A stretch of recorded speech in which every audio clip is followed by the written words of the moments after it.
सर्वप्रथम मैं सद्गुरुदेव के पावन चरण कमल की वंदना करता हूँ एवं सद्गुरुदेव के मूल ग्रंथ बीजक के उपदेश सुन रहे धर्म प्रेमी सज्जनों के चरण कमलों की मैं कोटि कोटि वंदना करता हूँ, कोटि कोटि साहेब बंदगी करता हूँ। बीजक ग्रंथ में सद्गुरु कबीर साहेब चारों युगों में आने की बात कई स्थलों पर कहा है, लेकिन ये बहुत बड़ा रहस्य बना हुआ है और ये बहुत बड़ी शंका समाधान है कि सद्गुरु कबीर साहब अवतारवाद का घोर विरोधी थे, फिर वह चारों युग में किस प्रकार आए। आइए पहले सद्गुरुदेव का पद सुनते हैं, फिर इस पर व्याख्या सुनेंगे। कहते हैं कि कहत मोहि भैल जुग चारी, समुझत नाही मोर सुत नारी। वंश आगि लगी वंश ही जड़िया, भरम भूलि नर धंधे पड़िया। हस्तिन के फंदे हस्ती रहाई, मिर्गी के फंदे मिर्गा पड़ई। लोहे लोह जस काट सियाना, तिरिया के तत्त तिरिये पै जाना। अंत में साखी में कहते हैं, नारी रचनते पुरख है, पुरख रचनते नारी। पुरख ही पुरखा जे रचे, ते बिरले संसारी। सद्गुरु कबीर साहब इस रामायणी में उपदेश दे रहे हैं। ये बीजक ग्रंथ का रामायणी 50 है कि कहत मोहि भैल जुग चारी, समुझत नाही मोर सुत नारी। मैं चारों युगों अर्थात सतयुग, त्रेता, द्वापर एवं कलयुग में मिथ्या मत मतांतरों, मोह ममताओं, विषय वासनाओं में जकड़े हुए मनुष्यों को उपदेश देते आ रहा हूं, परंतु सभी के सभी यह मेरी पत्नी, यह मेरा पुत्र, यह मेरा धन, यह मेरा धर्म कह करके वासनाओं, आसक्तियों की जंजीर में बंधा हुआ। ऐसा कहते कहते सबके सब संसारी मनुष्य उसी प्रकार नष्ट हो रहे हैं जिस प्रकार बांस में ही बांस का रगड़ होता है, घर्षण होता है, और अपने स्वजातीय अपने परिजन बांस के आकर्षण से बांस का पूरा कोठी जलकर राख हो जाता है। अब प्रश्न उठता है, कबीर साहेब चारों युग में आए, लेकिन पारक सिद्धांत के संत सहमत नहीं है। वैसे वैदिक काल के किसी भी ऋषि मुनियों ने सद्गुरु कबीर साहब को बार बार आने की बात नहीं कही है। ऐसा संभव हो सकता है कि मनुष्य में आस्था, विश्वास एवं दृढ़ता उत्पन्न करने के लिए यह बात कही गई हो। पारक सिद्धांत के संतों का कहना है कि सद्गुरु अनादि काल से लोगों को, अनेकों सद्गुरु लोग मोह माया, आसक्ति, वासनाओं छोड़ने का उपदेश देते आ रहे हैं। बहुत से लोग कबीर साहब को गृहस्थ मानते हैं, परंतु जब आप बीजक का अध्ययन करेंगे, जो सद्गुरुदेव के उपदेशों का प्रमाणिक संकलन है, तो आप पाएंगे कि सद्गुरुदेव विरक्त संत थे। बीजक में कई प्रसंगों में सद्गुरु कबीर साहेब चारों युगों में आने की बात कहते हैं, और वैसे ही गीता में भगवान श्री कृष्ण कहते हैं, रामायण में राम ने भी कहा है। कबीर साहब से संबंधित एक किताब है जिस किताब का नाम है अनुराग सागर। उस किताब में लिखा है, उसका टीका लालचंद दुहन ने किया है, और उस किताब में सद्गुरु कबीर साहब के चारों युग में आने की बात विस्तार से लिखा है, और कहा गया है कि यह धर्मदास साहेब द्वारा लिखा गया है। उसमें लिखा गया है कि सतयुग में सद्गुरु कबीर साहब सत सुकृत रूप में पृथ्वी पर आए, और धोधल राजा का वृत्तांत, खेमसरी को सतलोक का दर्शन, फिर त्रेता में मुनिंदर साहेब के रूप में आते हैं, और लंका में रावण के यहाँ जाते हैं, मंदोदरी को दीक्षा देते हैं, विभीषण को दीक्षा देते हैं।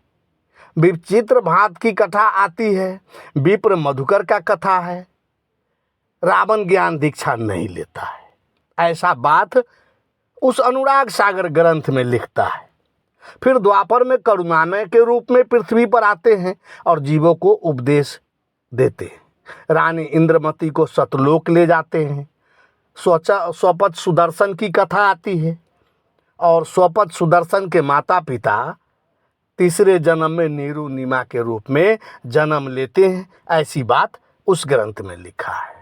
ये सारी घटनाएं अनुराग सागर की है। परंतु जब बीजक ग्रंथ का अध्ययन हम करते हैं तो ये सब बकवास प्रतीत होता है, क्योंकि कबीर साहब तथा धर्मदास नामक संत एक साथ कभी थे ही नहीं। और अनुराग सागर धर्मदास द्वारा लिखा बताया गया है कि कबीर साहब बोलते थे, उपदेश देते थे और धर्मदास लिपिबद्ध करते थे। बंधुओं, वास्तविकता क्या है इसे आप खुद निर्णय कर सकते हैं और पूरा वीडियो सुनेंगे तो आप वास्तविकता को भली भांति समझ जाएंगे कि कबीर साहब चारों युग में आए या नहीं। और अगर आप हमारे चैनल को सब्सक्राइब नहीं किए हैं तो अवश्य कर लेंगे, लाइक और कमेंट जरूर करेंगे। सब्सक्राइब करने में, लाइक कमेंट करने में आपको कुछ भी नहीं जाता है और हमें हौसला बना रहता है जो सदगुरु कबीर साहब के उपदेश को आप लोगों के समक्ष प्रस्तुत करते रहेंगे। सदगुरु कबीर साहब चारों युगों में आए तो उनके द्वारा दिए गए उपदेशों की किताब होनी चाहिए। कलयुग में उनका ग्रंथ बीजक है। फिर द्वापर, त्रेता तथा सतयुग का ग्रंथ कौन सा है? कबीर साहब के नाम बेचने वालों की कमी नहीं है। कबीर साहब पूरे बीजक ग्रंथ में परमात्मा की भक्ति करने की बात कही है और वह परमात्मा घट घट वासी है, चेतन है, अविनाशी है। लेकिन आज गुरुआ लोग कबीर साहब को ही परमात्मा बना देते हैं। फिर कहते हैं कि कबीर साहब हमारे शरीर में प्रवेश कर जाते हैं और कहते हैं कि सबकी भक्ति झूठा है, मैं कबीर हूँ, कबीर मेरे शरीर में समाहित हो गया है और मेरा ज्ञान सच्चा है, शास्त्र सम्मत मेरा ज्ञान है और मेरे ज्ञान को लोग सुनेगा, मेरे ज्ञान पर जो चलेगा, मेरा दिया हुआ मंत्र लोग जपेगा तो सतलोक में जाएगा। भले ही गुरु जेल में बंद होंगे, मैं नाम नहीं लेना चाहता, और जीवात्मा को सतयोग में वो पहुंचा देंगे, सतलोक में। मैं उन ढोंगी पाखंडी का नाम नहीं लेना चाहता हूँ। कबीर साहब स्वयं बीजक ग्रंथ में उपदेश देते हैं कि अनजाने को स्वर्ग नरक है, हरि जाने को नहीं। जही डर से सब लोग डरत है, ओ डर हमरे नहीं। कि जो अनजान है उसके लिए स्वर्ग है, नरक है, सतलोक है, अमर लोक है। लेकिन जो हरि को जान गया, जिसे उसे वह डर नहीं है। बंधुओं, हरि वह है जो हमारे दुख को हरण करे और वह दुख को हरण करने वाले हमारे घट में ही विराजमान और प्रभु ओ परमात्मा स्थापित। बंधुओं, उन पाखंडियों से दूरी बनाकर रखने में ही भलाई है। उपदेश सुन रहे बंधुओं से निवेदन है कि कबीर साहब को जानने के लिए या उनके सत्य उपदेश सुनने के लिए बीजक का उपदेश सुने या बीजक की किताब पढ़े, जो कि सदगुरुदेव का प्रमाणिक ग्रंथ है। अब आप आगे का पद सुने। कहते कि हस्तिन के पद हंसती रही, मिर्गी के फंदे मिर्गा पड़ई, लोहे लोह जस काट सियाना, तिरिया के तत्त तिरिया पहचाना। संसारी जीव उसी प्रकार फंस गया है जिस प्रकार शिकारी सिखाया हुआ हथनी के द्वारा हाथी को फंसा लेता है और मिर्गी के द्वारा, मादा मिर्गी के द्वारा मिर्गा को फंसा लेता है। मिर्गा मिर्गिनी को छोड़कर नहीं भागता और फंसा लिया जाता है। इसी प्रकार संसारी लोग मेरी पत्नी, मेरा पुत्र, मेरा धन कहते कहते काल के फांस में पड़ जाते हैं। जिस प्रकार लोहे के द्वारा लोहा को खंडित किया जाता है, उसी प्रकार अपने ही लोगों को मानकर या अपने लोगों से ही अपना ऐसे ही जो संसारी मनुष्य है वह फंस जाता है, नाश होता है। जैसे स्त्री का मर्म स्त्री जानती है, ऐसे ही जो संसारी मनुष्य है उसका ज्ञान एक सा है। यहाँ सदगुरु कबीर साहब सियाना शब्द का प्रयोग किया है। कहते हैं कि जैसे पुरुष वेद शास्त्र का ज्ञान जानता है, गुरु का उपदेश सुनता है, मोह ममता रूपी लोहे की बेड़ियों को काट डालता है, तो हाथी मृगा लोहा इत्यादि जैसे उसका नाश नहीं होता, उसका खंडन नहीं होता है। अंत में सदगुरुदेव साखी के माध्यम से उपदेश देते हैं कि नारी रचनते पुरख है, पुरख रचनते नार, आ पुरखा ही पुरखा जे रचे ते बिरले संसार। स्त्री पुरुष से प्रेम करता है तथा स्त्री पुरुष में प्रेम देखता है और पुरुष स्त्री में प्रेम देखता है। ऐसे संसार में बिरले होते हैं जो पुरुष पुरुष में ही प्रेम देखता है, पुरुष में ही प्रेम करता है। बंधुओं, पुरुष स्त्री से प्रेम करता है और स्त्री पुरुष से प्रेम करता है, यह तो प्रकृति का स्वाभाविक नियम है। लेकिन जो पुरुष होकर पुरुष से प्रेम करता है ऐसा संसार में बिरला है। यह सुनने में तो अटपटा लगता है, लेकिन यहाँ पुरुष का दूसरा अर्थ है, पुरुषेते इति पुरुष, अर्थात जो शरीर रूपी नगर में, शरीर रूपी घर में सो रहे हैं वो पुरुष यानी परमात्मा, और उनसे जो प्रेम करता है वैसे बिरले लोग हैं। सदगुरुदेव का उपदेश है कि अपने हृदय रूपी पुरुष को पहचाने, आत्मलीन हो और मोह ममता को त्यागे।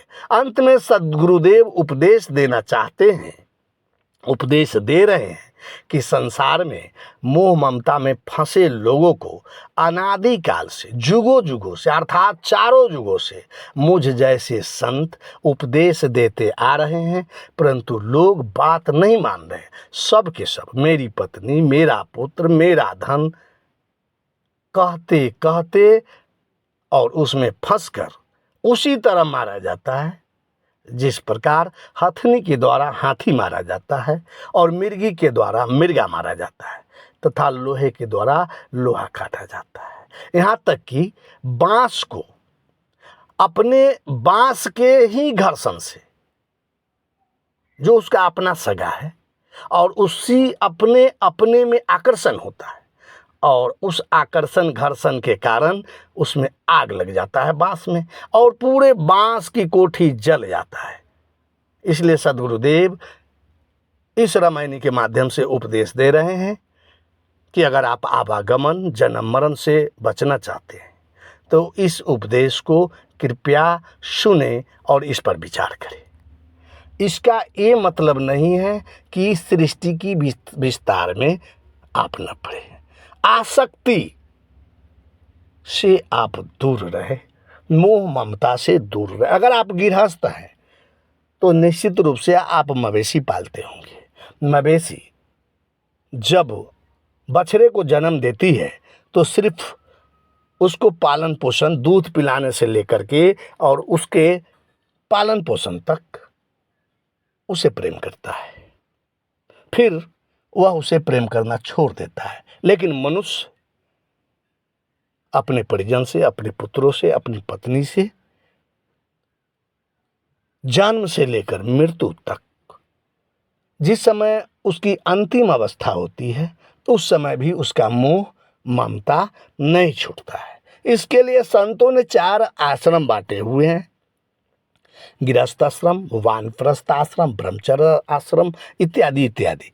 तो गृहस्थ है तो उसका पालन करें, शाहबंदगी शाहबंदगी शाहबंदगी।